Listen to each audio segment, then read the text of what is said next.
You're nothing. Gillibrand snubbed Meg's text for a slot to her annual dinner party with female senators. Meghan Markle spoke with Senator Kirsten Gillibrand in recent weeks via phone to inquire if she can help Meghan step into US politics. Then she contacted Republican Senators Shelley Capito and Susan Collins on their private numbers. Senators are furious as Meghan harasses them.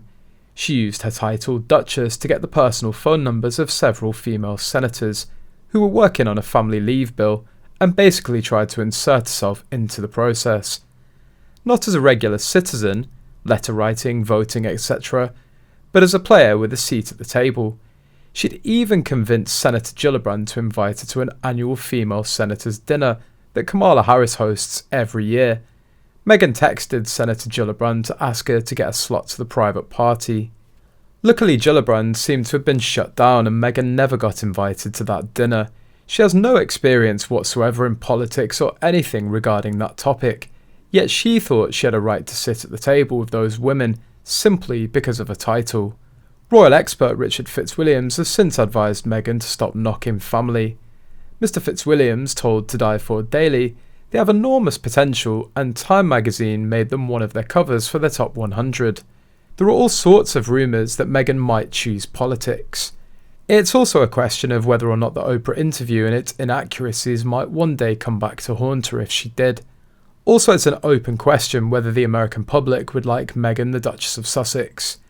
That's a huge question mark. He added, "What advice would I give them? I'd say, so far as she's concerned, we know she's close to her mother and we know that the rest of the relations with the family are disastrous. And she's also created a rift with the royal family, or at least worsened it, by Oprah. If they want whatever future they wanted, don't keep knocking the British royal family, or should I say, don't keep knocking your family. They have a very destructive side and Oprah showed that very clearly. It comes as royal commentator Hilary Fordwich pointed out that Meghan is unelected and shouldn't be in the position. Speaking to News Nation, Miss Fordwich said, "On the American side of things, we didn't elect Meghan Markle. She's unelected. The Democrat has said there are going to be more phone calls than just 2. She said, I gave out more numbers of senators, there may be more phone calls. She added that Meghan Markle is going to be in a group of people working on how long this paid family leave should be. We didn't elect her. Who wants her to be in that position? That's an issue for Americans to decide." A person on Reddit said that she's not the smart girl who got into an Ivy League school and had a serious high-powered career. She's not a great actress who is racking up Oscar nominations and breaking the box office. She's not the great beauty who made millions walking the runway and getting brand deals with the major fashion houses. She's not the passionate, well-respected activist who put her body on the front line and helped change the world. She's none of those things, yet that's how she wants the world to see her. She just happened to be the only one with a father who could hook her up with Linda Ellerbee. So she got that spotlight by nepotism, not because she earned it.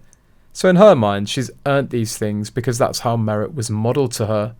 Write a letter, get a feature story on the news courtesy of Daddy, have a whimsy to be a diplomat, get an internship in a US embassy courtesy of your uncle, and they in turn inflated her ego.